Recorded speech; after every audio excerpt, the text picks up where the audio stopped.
Au nom du Père, du Fils et du Saint-Esprit. Amen. Que la grâce de notre Seigneur Jésus-Christ, l'amour de Dieu le Père et la communion de l'Esprit Saint soient toujours avec nous, chers abonnés, et sur vous qui pour la première fois regardez cette chaîne. Si vous y êtes, ce n'est pas un hasard. Dans la parole de Dieu, il n'y a pas de hasard. C'est le Saint-Esprit qui vous y a conduit, car Dieu veut parler à votre cœur. Dieu est pressé de vous bénir et il s'empresse pour nous bénir. Si vous aimez la parole de Dieu comme moi,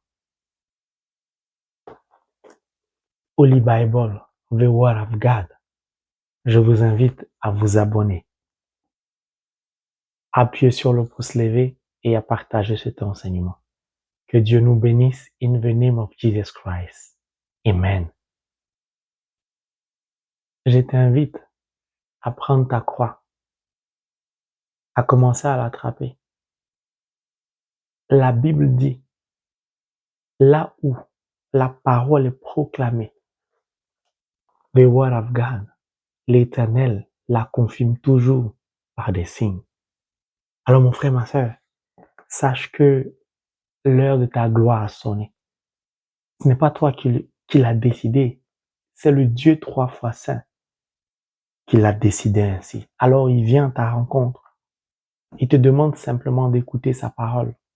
Il te demande de toucher la frange de son vêtement, d'attraper le symbole de ta victoire, la croix, qui est la clé de ton succès, de ta réussite, qui est la source de ta délivrance. Il a payé de sa vie pour que tu sois libéré de toute forme de malédiction. Alors mon frère, ma sœur, je t'invite à saisir ta croix parce qu'il passe, il touche, il visite, il bénit, il guérit, il restaure, il délivre, il est puissant, sa main est puissante. Ne perds pas espoir tant qu'il n'a pas encore dit son dernier mot. Elle est là, tout proche de moi, ma marraine spirituelle, l'Immaculée Conception. Elle intercède pour toutes ces personnes en difficulté. Elle est pleine d'amour. Je l'aime de tout mon cœur. La Vierge Marie, l'Immaculée Conception, la mère de l'Église. Quand elle est proche de moi, je sens toujours la puissance de l'Esprit Saint. Je sens que mon ami intime, Fezou Kiririou, est là. Il agit, il prêche, il proclame, et le Christ glorifie le nom du Père. Attrape ta croix. Il s'empresse de te toucher. Il est pressé que tu entres dans ta bénédiction. Le monde banalise la croix, méprise la croix. Tu es baptisé, confirmé. Ne la méprise pas, ne la banalise pas.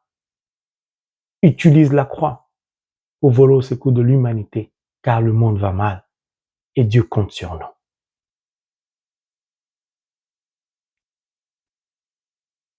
Je tenais à m'excuser parce que je n'ai pas pu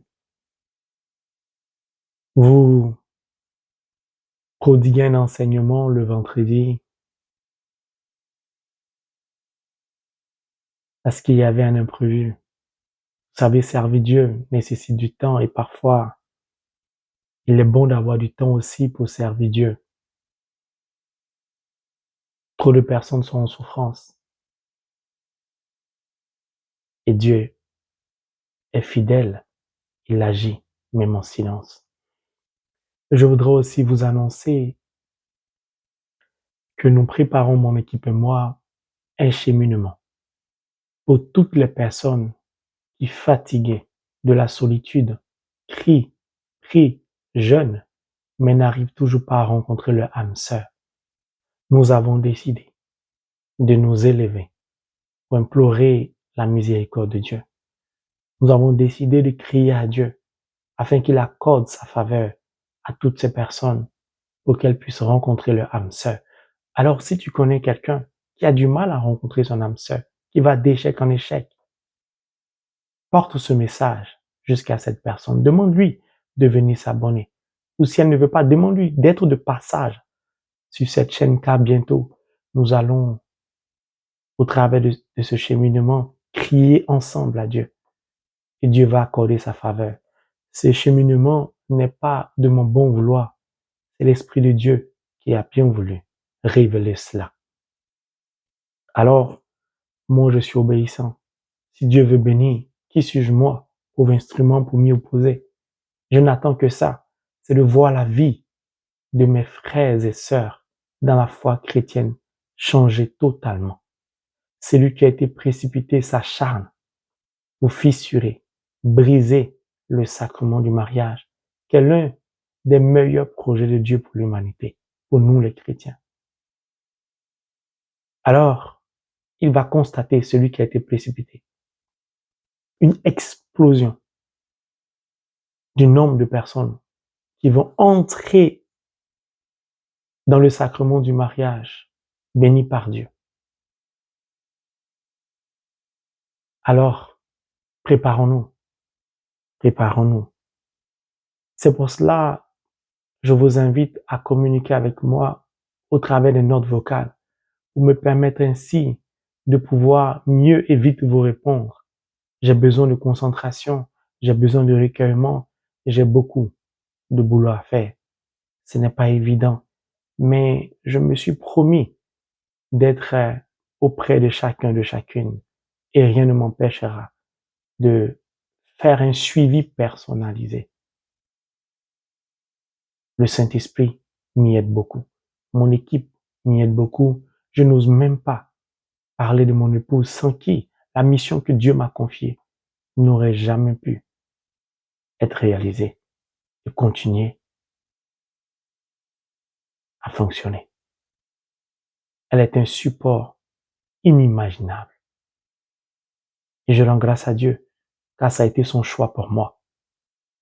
Que Dieu te bénisse, mon épouse. Et merci de continuer en silence à me soutenir. Que Dieu bénisse ceux qu'il a conduit à constituer pour l'instant mon groupe. Je vous dis merci pour le soutien que vous m'apportez. Mes frères et mes sœurs, votre condition de vie va changer. Si Dieu a une miséricorde de moi, qu'il m'a choisi pour le servir, ce n'est pas pour moi, c'est pour vous. Et je veillerai nuit et jour pour que votre condition de vie change. Je vous invite à l'indulgence. Vous savez, le comportement d'un chrétien est important. Il nous faut de l'humilité. Il nous faut du respect. Il nous faut de la courtoisie. Parce que nous sommes des frères et des sœurs en Christ. Et nous nous devons beaucoup de respect, beaucoup d'amour, afin qu'au travers de notre vie, le Père soit glorifié. Que le sacrifice du Christ ne soit pas un sacrifice vain. Nous devons marquer la différence entre nous et les païens au travers de l'amour que nous avons les uns pour les autres. Puis après, selon ce que le Saint-Esprit mettra à notre cœur, nous allons faire rebelote. Nous allons remettre encore le cheminement ou un nouveau cheminement pour les malades que nous allons coupler à la délivrance, à la guérison, parce que nous tendons vers la fin de l'année.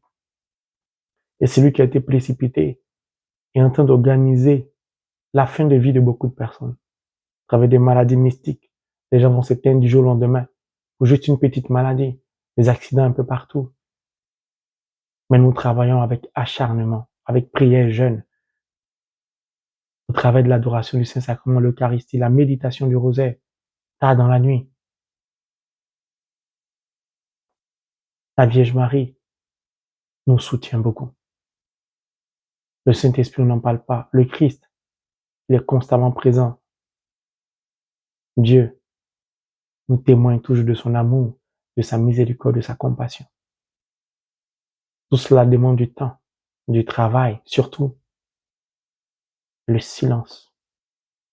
Alors ne vous inquiétez pas si je tarde à vous répondre. Ça sert à rien aussi d'être insolent ou impoli au travers des messages parce que je ne réponds pas vite. Faisons attention.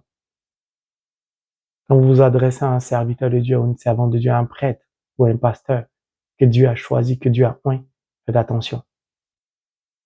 Ce n'est pas au serviteur. Je prends mon exemple. Je ne suis rien. Celui qui s'en prend, moi, ça prend à Dieu. Parce que ce qui nous lie, c'est l'œuvre de Dieu. Donc c'est Dieu.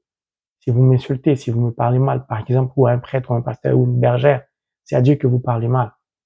Beaucoup de personnes ne sont pas exaucées parce qu'elles confondent le serviteur de Dieu et Dieu. Faites attention. Beaucoup de personnes souffrent parce que Dieu garde silence, parce que certains de ses serviteurs, de ses servantes sont méprisés. Demandez à Myriam, la cousine de Moïse. Elle a osé le critiquer. Elle a été frappée de la lèpre, qui était considérée comme une malédiction dans l'Ancien Testament. Faisons attention. Je vais essayer d'en parler un tout petit peu. Faisons vraiment attention à ne pas heurter le cœur de Dieu lorsque nous sollicitons Dieu au travers de son instrument, ou des serviteurs ou des prophètes. Hier, le peuple d'Israël, ils ont tué les prophètes. On les a massacrés. Ils étaient simplement porteurs du message de Dieu. Faisons attention.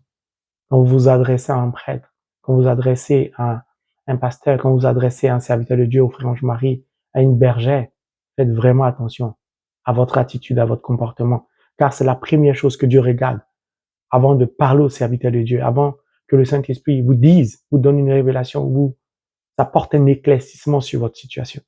Dieu va d'abord regarder à votre cœur. Lui, il vous voit, il sait tout. Moi, je ne vous vois pas et je ne sais rien de vous. Soyons indulgents et respectueux les uns envers les autres, afin que nous ne donnions aucune prise à celui qui a été précipité. Que Dieu nous bénisse. Nous avons du travail. Et si vous vous sentez concerné par l'œuvre de Dieu, n'hésitez pas à vous mettre en marche. Voici la clé de notre succès. D'avance, nous avons la victoire. N'ayez pas peur. Nous allons prendre le livre de Job, chapitre 42, le verset 10, et je vais lire deux versions, qui dit, je cite, « Et le Seigneur établit les affaires de Job, tandis qu'il est en intercession pour son prochain. Et même le Seigneur porta au double tous les biens de Job. » La deuxième version, « Tandis que Job priait pour ses amis, le Seigneur rétablit sa situation. Il doubla même tous les biens que Job avait possédés. » Je vais décrire le contexte dans lequel Job intercède. D'abord, intercéder, ça veut dire quoi? Ça veut dire intervenir en faveur de quelqu'un. Dès que j'entends intercéder, ma marine spirituelle, tout de suite, vient dans mon esprit. Parce que vous n'imaginez pas que pendant que je prêche, elle intercède pour vous, pour beaucoup d'âmes qui sont sauvées.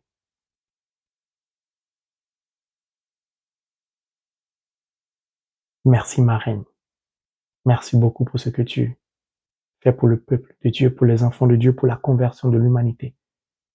Je t'aimerai toujours, ma reine, l'Immaculée Conception, la mère des mères. Elle est toujours à mes côtés, elle y sera toujours. Job a tout perdu. Enfant, ses affaires, tout. Il est malheureux. Il baigne dans une souffrance incompréhensible. Il ne comprend pas ce qui lui arrive. Il traverse la vallée de l'ombre et de la mort. Il n'y a pas de bâton ni de houlette pour lui, semblerait-il. Il souffre. Il s'interroge. Il est déchiré de l'intérieur. Il a tout perdu. Job qui est dans une alliance avec Dieu. Dans cette alliance, considérez l'alliance comme une pièce. Or, une pièce a deux faces. Job a expérimenté la première face. Tout va bien. Il est joyeux. Sa relation avec Dieu est merveilleuse. Il doit expérimenter la deuxième face de la pièce. Et là, Job est perdu. C'est dans ce contexte de morosité, dans ce contexte lugubre, obscur, dans lequel il est plongé, que Job décide d'intercéder, de prier pour son prochain, pour ses amis. Pourquoi je situe ce contexte? Parce que là, Ce n'est plus une intercession. Ce n'est plus de la prière. C'est la manifestation de l'amour. Lorsque tout va mal, c'est là où on reconnaît le vrai chrétien, le vrai baptisé confirmé, le vrai converti. Il n'y a pas d'intercession dans ce contexte de difficultés extrêmes en faveur de son prochain. Parce qu'il ne prie pas pour lui. Il n'intercède pas pour lui. Il intercède pour son prochain. Or, le fondement de la parole de Dieu, c'est l'amour. La parole est l'amour. Dieu est amour.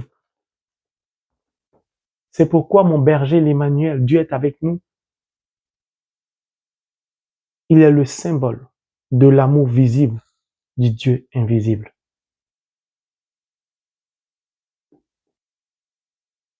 Mon frère, ma sœur, Job n'a pas parlé mal de Dieu. Job s'interrogeait. Il ne comprenait pas, mais il n'a pas osé parler mal de Dieu. Ses amis parlaient mal de Dieu. Ses amis l'ont jugé. Ses amis ont été injustes à son égard. Ses amis sont allés jusqu'à l'accuser. C'est parce que tu as péché. C'est parce que tu t'es mal comporté avec Dieu. Qu'est-ce qu'ils n'ont pas dit de lui? Cela n'a pas empêché Job d'intercéder pour son prochain. Pourquoi, mon frère, ma sœur, je voudrais partager cet enseignement avec toi? Tu as perdu ton travail.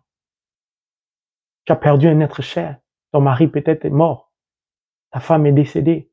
Ton enfant est malade. Il n'arrive pas à guérir. La situation dans laquelle tu te trouves est d'une difficulté insoutenable. Tu n'arrives pas à enfanter. Tu ploies sous des dettes. Tout est sombre dans ta vie. Tu es humilié. Tu es méprisé. Tu ne comprends pas ce qui t'arrive. Et là, tu te laisses emporter par des pensées qui émanent de l'esprit malin. Tu commences à remettre en cause le sacrifice unique du Christ. Tu commences à mépriser Holy Bible of the Word of God par des paroles qui n'honorent pas Dieu. Et pourtant, tu es baptisé, confirmé. Et tu commences à dire, mais pourquoi je souffre alors que je suis chrétien? Pourquoi je souffre? Puisque le Christ a payé le prix à la croix. Il s'est déjà sacrifié pour moi. D'autres vont jusqu'à dire, Seigneur, glorifie-toi au travers de la situation que je traverse. Montre ta puissance pour qu'on sache que mon Dieu est vivant, pour que mon âme sœur, pour que mon ami, ou pour que les gens sachent au travail, pour que ma belle famille soit au courant. Que quand je me lève pour aller à la messe le dimanche, quand je me lève à minuit, à 3 heures pour prier, c'est parce que j'aime Dieu, mon Dieu est puissant. Et beaucoup de personnes, par manque de connaissances, s'aventurent dans de telles prières qui n'ont qu'une portée spirituelle.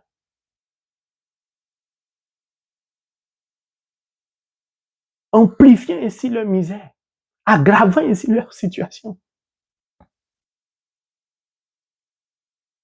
Mais Dieu ne t'a jamais demandé de te sacrifier. Ce sacrifice est unique.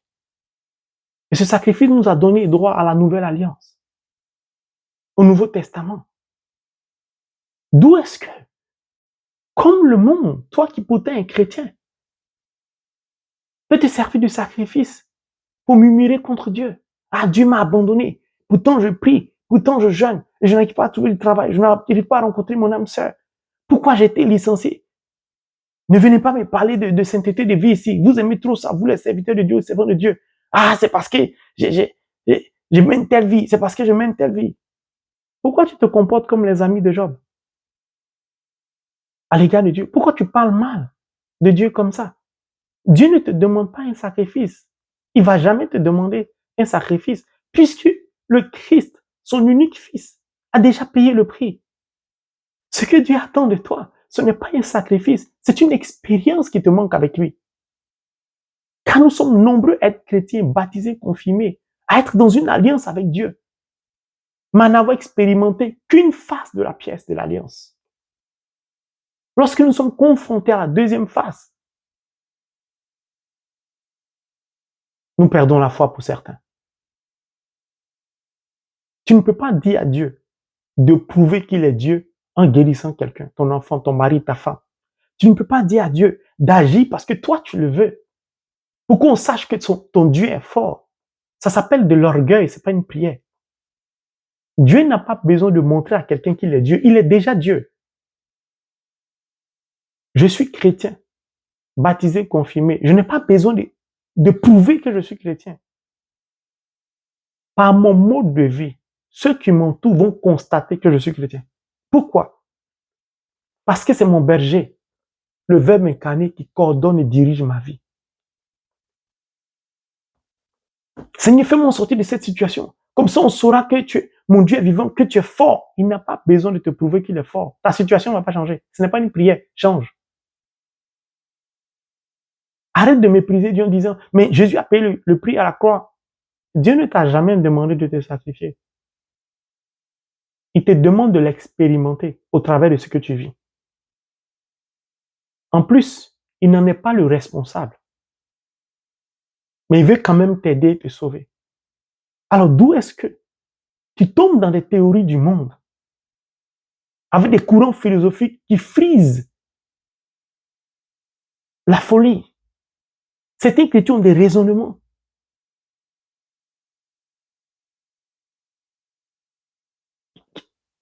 Même le diable est surpris de l'attitude de certains chrétiens baptisés confirmés. Dieu ne va jamais te demander de te sacrifier. Il te demande simplement de l'expérimenter. Or, comment tu peux l'expérimenter?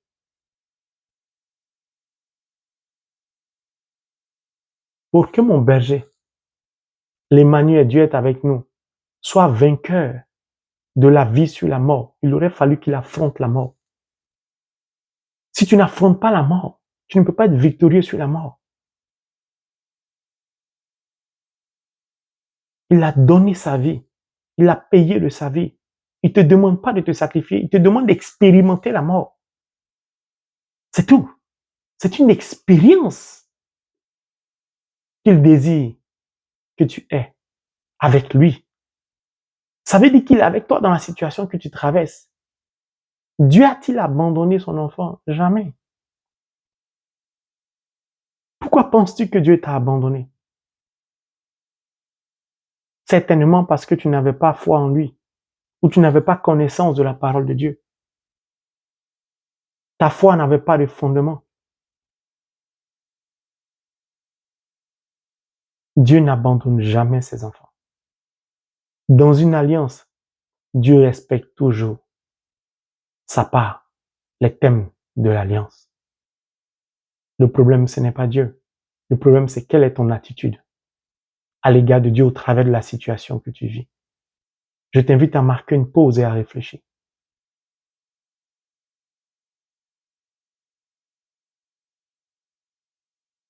Il n'y a pas de spiritualité.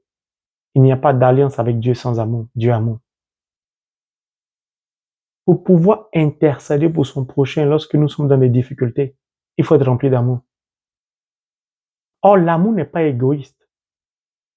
L'amour se donne, symbole de la croix, la victoire sur la mort. Job en intercédant pour ceux qui l'ont jugé, qui l'ont accusé, démontre ainsi son amour à Dieu.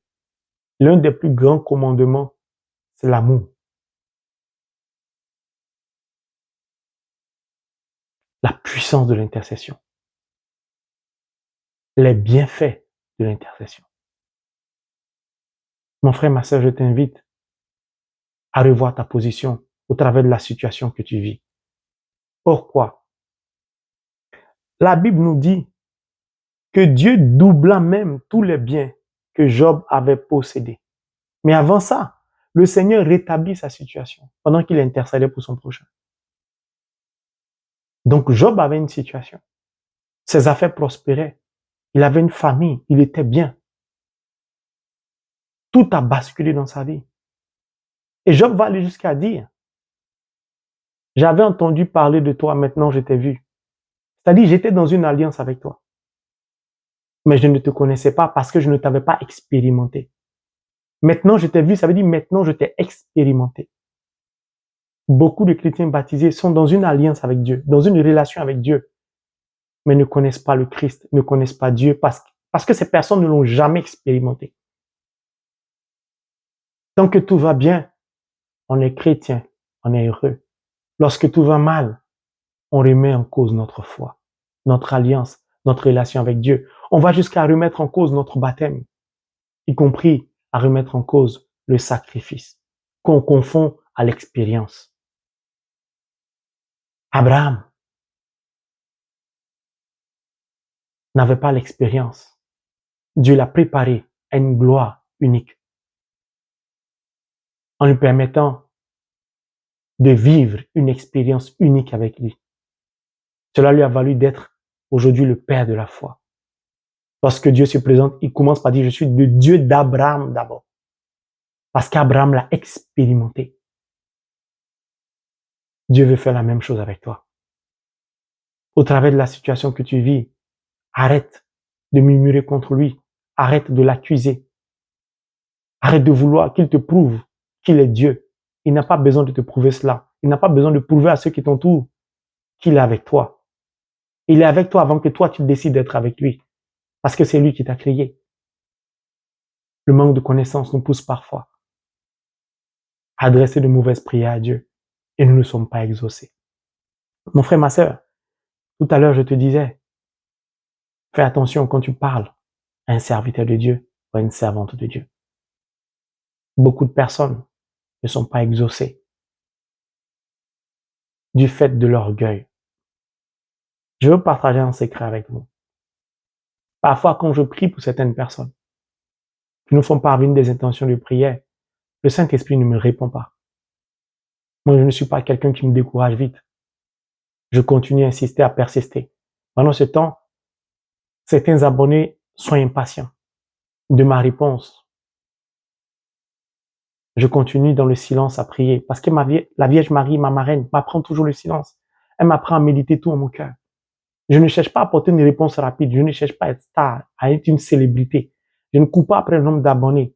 Je cherche à ce que le nom de Dieu soit élevé, que le Christ soit connu, que la parole soit répandue. Donc je prends toujours mon temps pour apporter le bon message,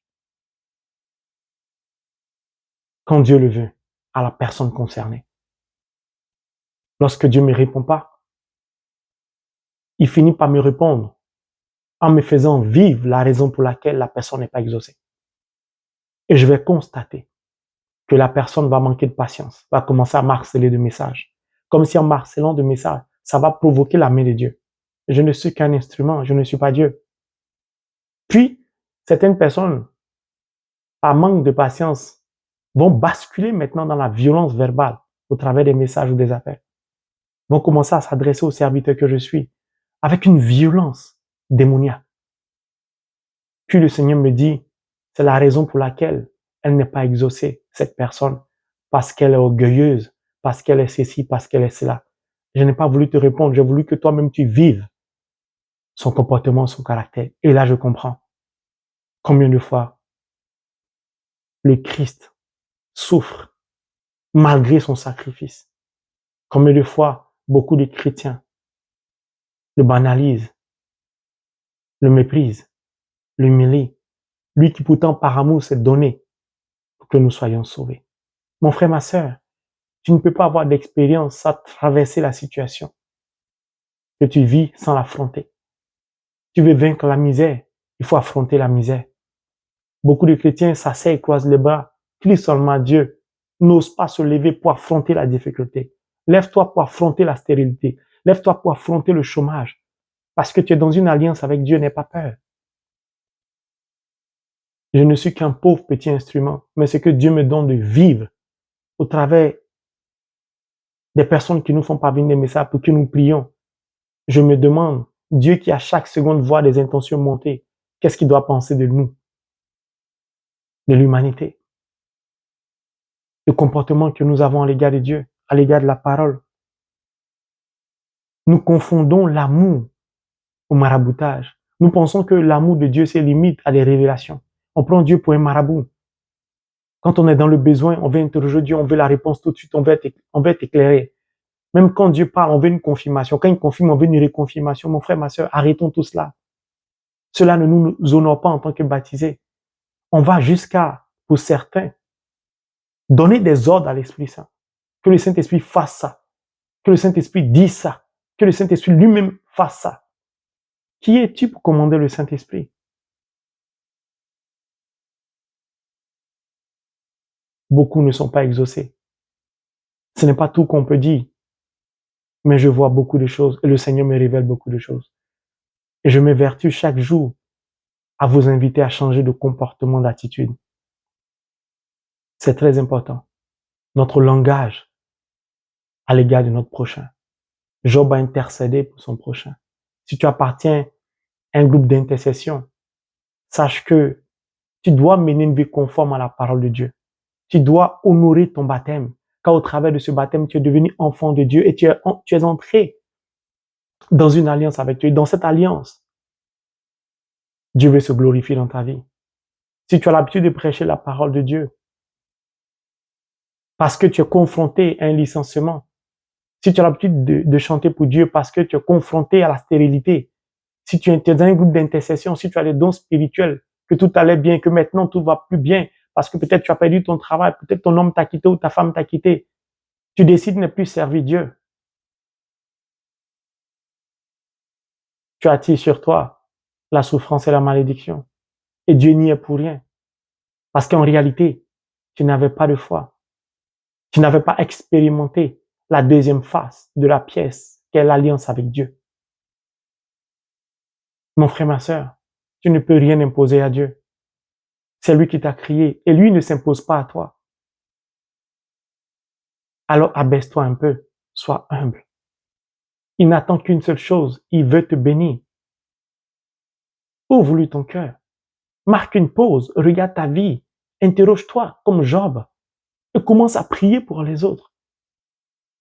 Ça ne sert à rien de quitter le groupe de prière comme si le groupe de prière dans lequel tu étais responsable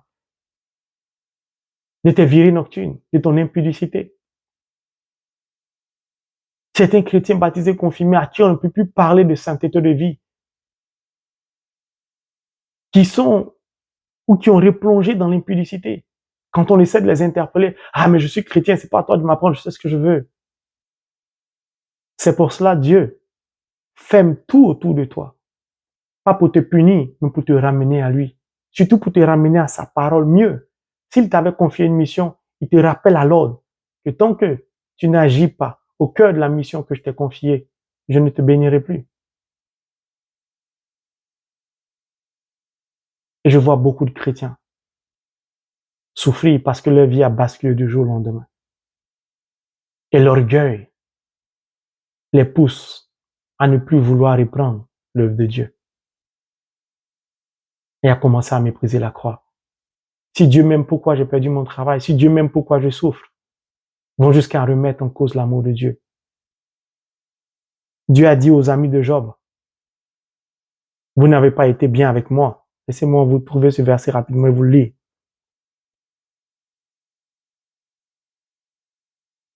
Ma colère flambe contre toi et contre tes deux amis parce que vous n'avez pas parlé de moi avec droiture, comme l'a fait mon serviteur Job au verset 7 du chapitre 42. Dieu dit sa colère flambe. Pourquoi? Parce que les amis de Job n'ont pas bien parlé de Dieu. Et Dieu n'est pas content. Chaque fois que tu parles mal de Dieu ou tu ne parles pas bien de Dieu, sache que la colère de Dieu flambe contre toi. Et si Dieu n'est pas content de toi, parce que c'est lui qui bénit, il va tout fermer. Arrête de faire passer ton travail avant tout. Il y a des gens qui se battent nuit et jour pour mettre à l'abri leurs enfants. Ce n'est pas mauvais. Mais faites pour d'autres enfants ce que vous aurez souhaité faire pour vous-même.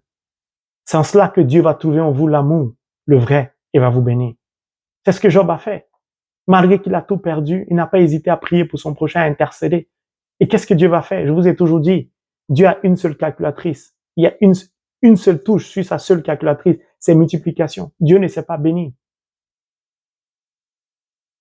La Bible nous dit que non seulement il a rétabli la situation de Job, parce que Dieu veut rétablir ta situation.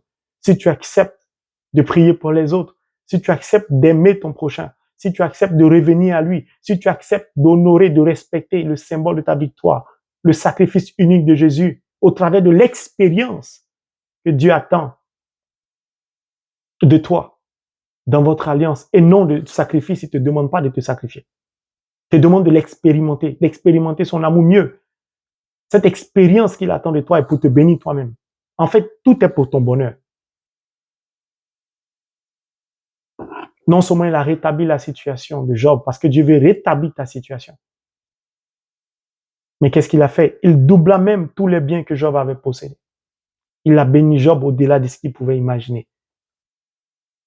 Mon frère, ma sœur, au travers de l'intercession, quand tu interviens dans la prière en faveur de ton prochain, Dieu te bénit au-delà de ce que tu peux imaginer. Ma vie est un témoignage vivant. Tous les cheminements que je prends pour que mes frères et sœurs soient guéris, deviennent fécondes, fertiles, enfantent, pour que l'humanité se convertisse.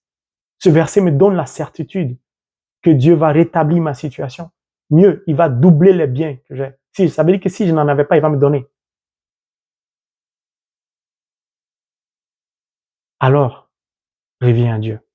Accepte de le servir. S'il y a un appel sur ta vie, Job n'a pas demandé à un prêtre, à un évêque, de confirmer s'il devait intercéder pour qui que ce soit. Ce que Dieu attend de nous en tant que baptisés, il nous demande de prendre la clé, le symbole de notre victoire, de nous lever, de nous mettre en marche et de commencer à prier pour nos semblables, de commencer à intercéder. Arrêtons de chercher des multiples confirmations. Les gens souffrent, les gens sont en train de mourir. Mon frère, ma sœur, si tu te lèves comme moi je me lève, avec les membres de mon groupe de prière pour les autres, et que toi aussi tu te lèves pour nous, et que les autres se lèvent pour toi, ainsi de suite, tout le monde se portera bien. Les chrétiens auront une vie meilleure. Auront une vie meilleure. Vous savez, quand vous sollicitez, ce que Job a enduré, c'est très dur. Hein? C'est très difficile. Il y a des gens qui vous sollicitent nuit et jour. Vous veillez nuit et jour à prier au Saint-Sacrement et tout. Pendant que eux, ils dorment. Pendant que eux, ils dorment. Pendant qu'ils vivent leur vie, ils vont en voyage. Toi, tu fléchis genoux pour que eux, ils soient heureux.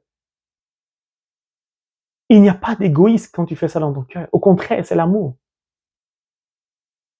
Mais ils oublient que eux, à la fin du mois, ils sont payés. Mais nous, on n'est pas payés, on n'a pas de salaire. Avec Dieu, il n'y a pas une fiche de paie. Mais cela ne nous empêche pas de continuer à le servir. Pourquoi? Parce qu'on ne focalise pas notre attention sur les biens matériels. Laissez-moi vous donner, parler d'une situation. Il y a quelques heures, quelques jours, 1 ou 2 jours, je suivais l'actualité. Une dame âgée, une grande-mère, une américaine noire qui travaille dans une prison, ici aux États-Unis. Elle travaille dans une prison dans laquelle les prisonniers seront bientôt libérés. Et il y a une femme qui doit être libérée, une américaine blanche, qui doit être libérée dans 2 mois. Cette femme était enceinte et elle devait accoucher incessamment. Cette grand-mère américaine noire est allée voir son supérieur, son superviseur lui a dit, je veux prendre l'enfant de cette dame pour qu'à sa sortie de prison, elle puisse se récupérer, enfin, entre guillemets, reprendre son enfant. Pourquoi? Parce qu'elle ne peut pas garder l'enfant en prison. L'enfant sera récupéré par une institution ou un organisme. Et cette grand-mère, parce qu'elle est grand-mère, cette américaine noire, elle sait la déchirure qu'il y a entre une mère et son enfant. Surtout une mère qui vient d'accoucher, être séparée de son enfant. Ça déchire le cœur. Et son supérieur lui a dit, n'y pense pas. Et si tu y penses, c'est contraire aux règles, tu seras licencié. Elle a maintenu sa décision de vouloir prendre l'enfant. C'était juste sa décision. Pour ça, cette américaine noire, cette grand-mère a été licenciée. Cette grand-mère a s'occupe de 8 de ses petits-enfants, dont 5 habitent avec elle. Lorsqu'elle a été licenciée, quelques jours après, cette dame blanche en prison a accouché et l'hôpital a appelé cette grand-mère américaine noire qui allait prendre l'enfant. Et lorsque la dame blanche a été libérée, elle est venue prendre son enfant. Quand la grand-mère a récupéré l'enfant après son licenciement, ceux qui ont entendu parler de cette histoire ont commencé à lui faire parvenir des dons, des couches, tout ce dont l'enfant avait besoin. Elle était débordée de dons. Elle est tellement humble, elle a dit, seule, elle n'y serait pas arrivée.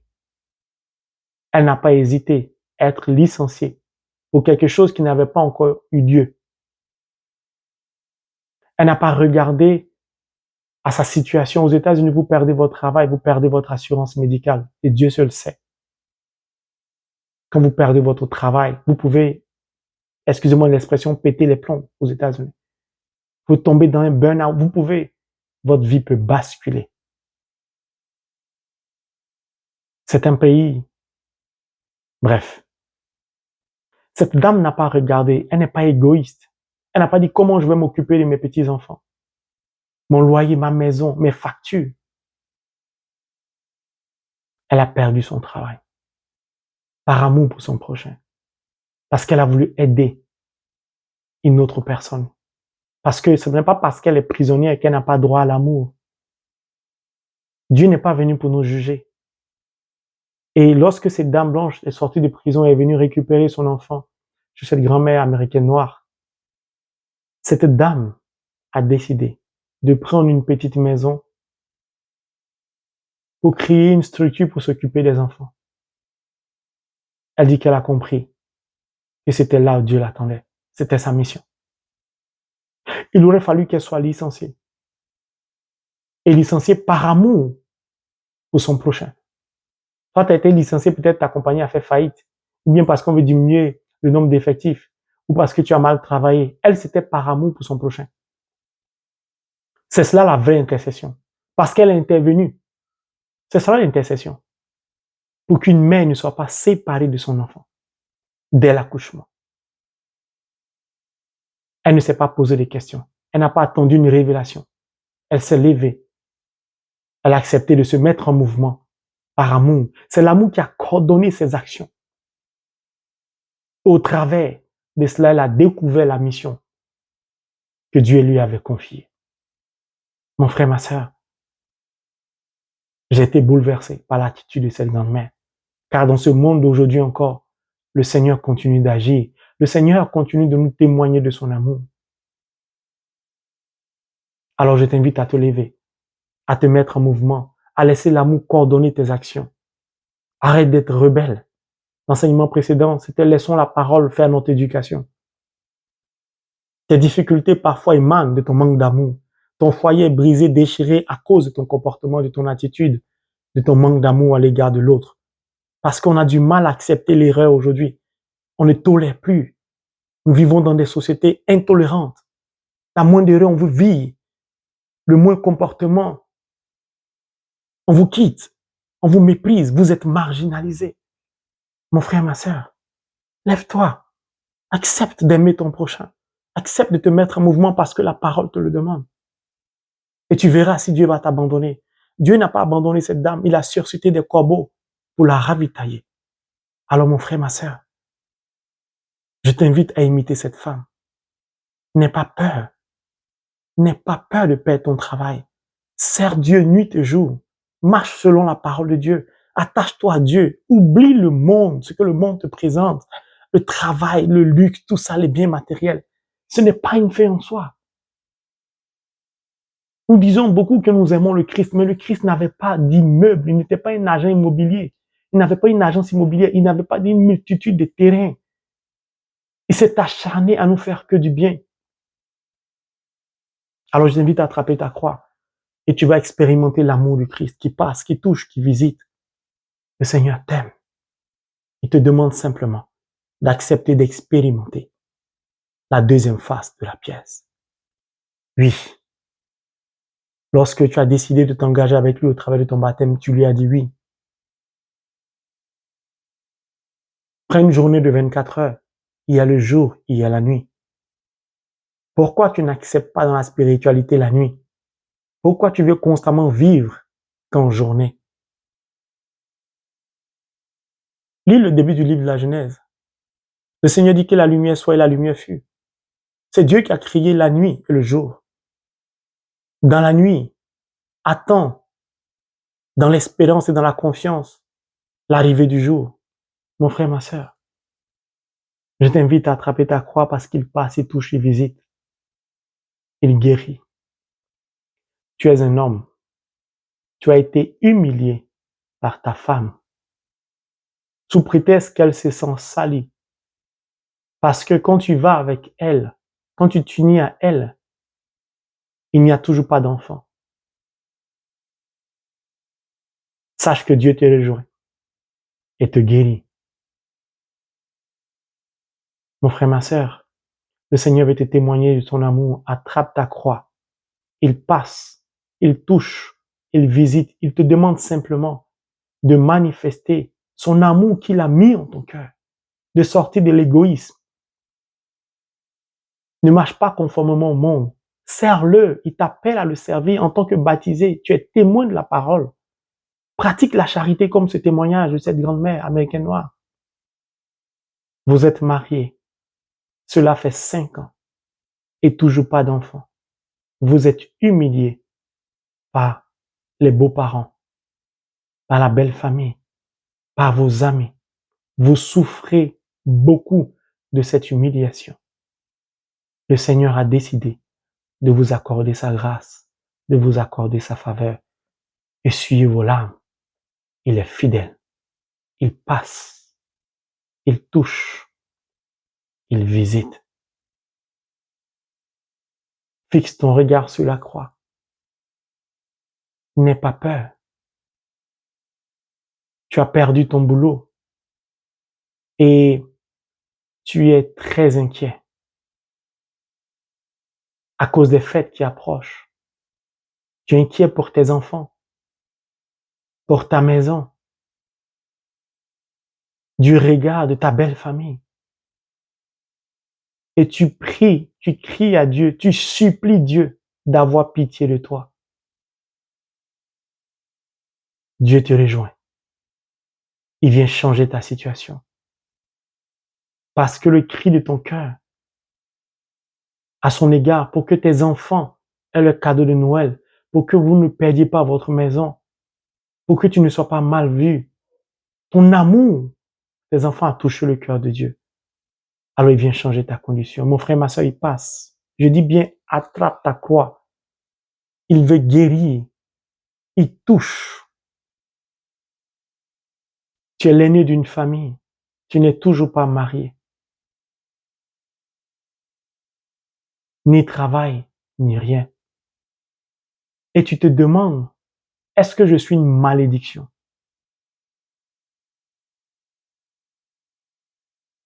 Le Seigneur t'invite à prier, à croire en lui. Tu n'es pas maudite. Le Christ a payé le prix à la croix. Dieu veut glorifier son nom dans ta vie. C'est pourquoi tu traverses cette situation. Il vient te bénir. Il vient changer ta condition de vie. Tu te trouves en Afrique de l'Est. Dans votre famille, personne n'a un bon travail. Vous allez de petit boulot en petit boulot. Et tu souffres de cela. Laisse-moi te dire maintenant, le Seigneur te rejoint.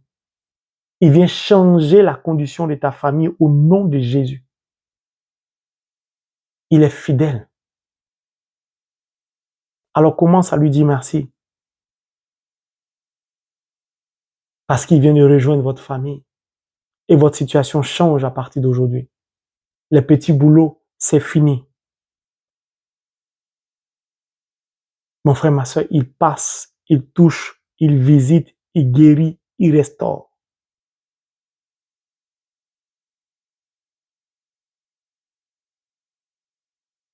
N'aie pas peur. Il est fidèle. Tu es paralysé et tu es au Burkina Faso. Le Seigneur te demande de lui offrir ta souffrance.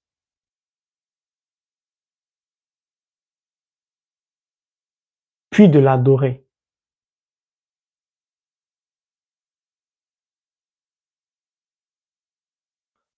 Tu es déjà entré en contact avec moi, je comprends. Je t'ai même donné un cheminement. Au travers de ce cheminement, le Seigneur te demande de l'adorer. Tu ne peux pas marcher ou te rendre à la messe ni au tabernacle ou au Saint-Sacrement. Il dit au travers de l'adoration, offre-lui ta souffrance et tu verras ce qu'il va accomplir dans ta vie. Je vois une personne, je ne sais pas, tu es en Amérique du Nord, je ne sais pas si tu es au Canada, mais je vois tes tibias, tes deux pieds sont paralysés et tu as un teint un peu clair comme le bois. Voilà, légèrement clair. Tu n'es pas noir comme moi, tu es un peu clair. Je vois en tout cas tes deux tibias clairs et je vois ton genou jusqu'à ton talon. C'est comme si tes pieds sont raides, durs. C'est comme paralysé, tu marches plus. Regarde, écoute-moi bien, de là où tu te trouves. Le Seigneur, mon berger, pourquoi je l'aime? Il vient, il vient saisir tes deux pieds par sa main puissante. Tu vas sentir une chaleur traverser de ton genou à ton talon, ton tibia. Tu vas sentir une chaleur et tes pieds vont commencer à vibrer. N'aie pas peur. C'est le berger. L'Emmanuel, Dieu est avec nous, qui vient te guérir de cette paralysie. Il vient restaurer tes nerfs. Les mouvements que tu n'arrivais plus à faire depuis quelques années, tu vas commencer à les faire au nom de Jésus. J'ai dit, tu vas sentir sa main toucher tes deux pieds, tes tibias. Tu vas sentir ça. Tu vas sentir cette chaleur traverser. N'aie pas peur. Il vient te guérir de cette paralysie. Mon frère, pourquoi tu penses que Dieu ne peut pas guérir tes yeux? Pourquoi? Laisse-moi te dire, moi que tu vois là, je suis un serviteur de Dieu. J'ai du mal à voir parfois. Parfois, j'ai du mal à lire. Je porte des lunettes. Ça ne veut pas dire que Dieu ne m'utilise pas. Ça ne m'empêche pas de servir Dieu. Dieu est souverain. Si Dieu ne veut plus que je porte des lunettes, il va me guérir. Je lui ai dit ça une seule fois. Il dit, Seigneur, si tu peux rétablir mes yeux, ce sera bien. Que les lunettes, là, je n'aime pas trop les porter. Simplement comme ça, je dis ça à Dieu. Même si, bon, quand je porte ça, c'est quand même, ça me rend joli. Hein. Et puis, j'ai fini de dire ça, je suis parti à autre chose. Pourquoi? Parce qu'il est souverain. Pourquoi tu penses que Dieu ne peut pas guérir tes yeux? Pourquoi tu te plains, tu murmures, ah, mais je crie à Dieu, depuis mes yeux me font mal, il fait rien pour moi. Il est souverain.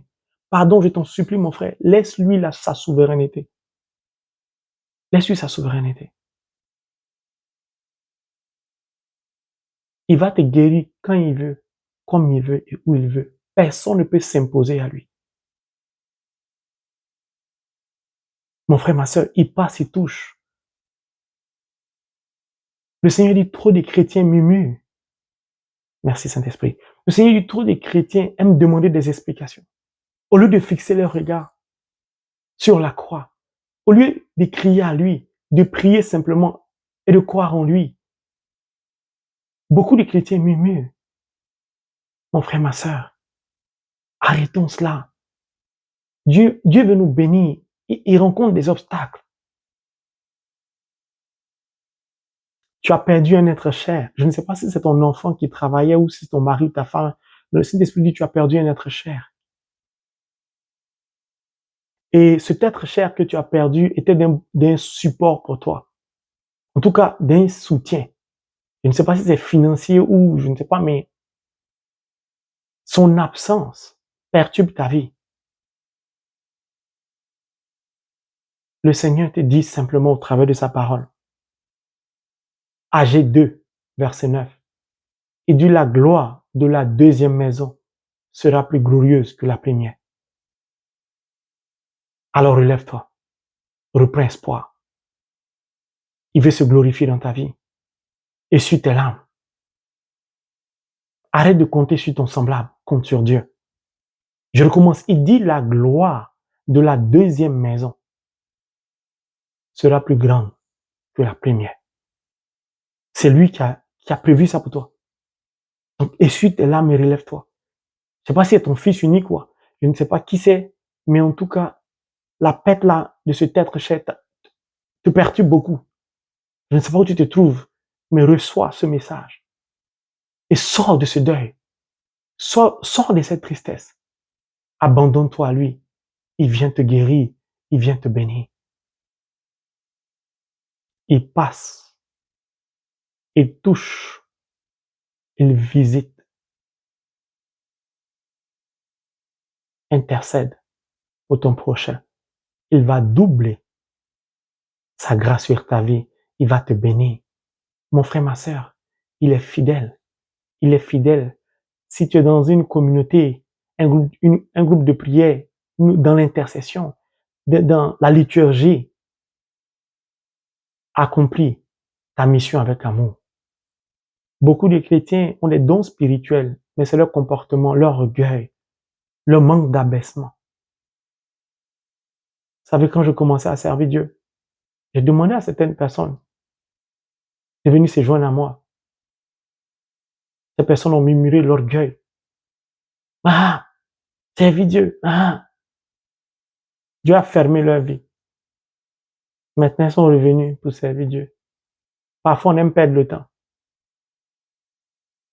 Il a donné le double à Job. Et regardez, vous savez pourquoi j'aime la parole? Parce que tout le monde a accès à la parole. Il doubla même tous les biens que Job avait possédés.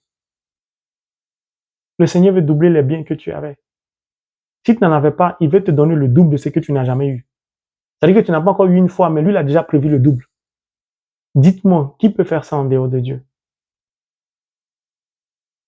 Il veut faire de toi propriétaire d'une maison, en dépit de ta pauvreté.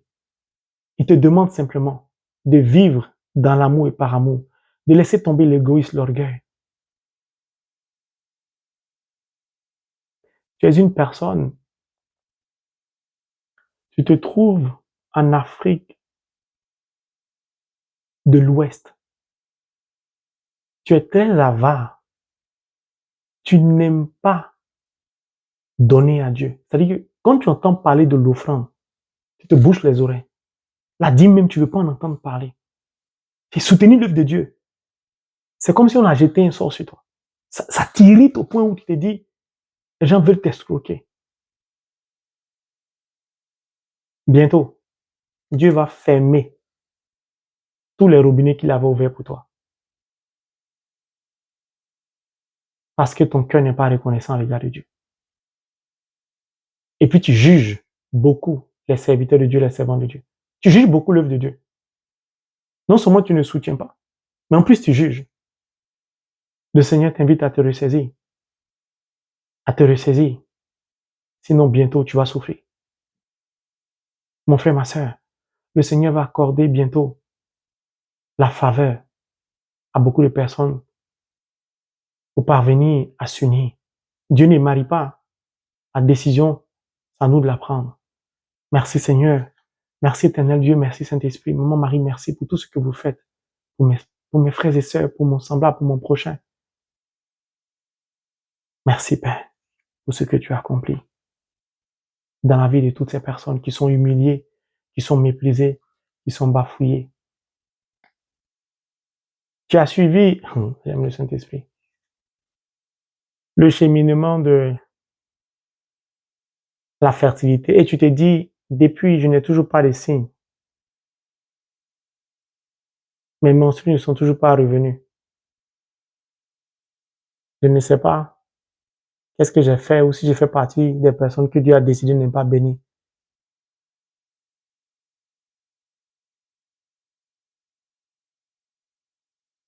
Arrête de penser ça. Dans les semaines à venir, tu verras un signe que tu vas tomber enceinte. Ou tu verras un signe. Dans 3 semaines ou plus tard, le premier signe de ta grossesse. C'est un Dieu aimant. Il prend son temps parce qu'il est souverain. Fais-lui confiance et attends. Il t'a accordé la faveur de la fertilité. Attends. Il sait ce qu'il fait. Merci Père. Mon frère, ma sœur, c'est cet enseignement que j'ai voulu partager avec vous. J'ai dit le Seigneur s'empresse de nous bénir. Ouvrons-lui simplement notre cœur. Laissons l'amour de Dieu. Nous avons besoin de nous aimer vraiment. Nous avons besoin de penser les uns aux autres, de nous soutenir les uns les autres. Sans cela que Dieu est glorifié. Que Dieu étende sa main sur nous au travers des mains de la Vierge Marie, l'Immaculée Conception, afin de nous bénir. Au nom du Père, du Fils et du Saint-Esprit. Amen.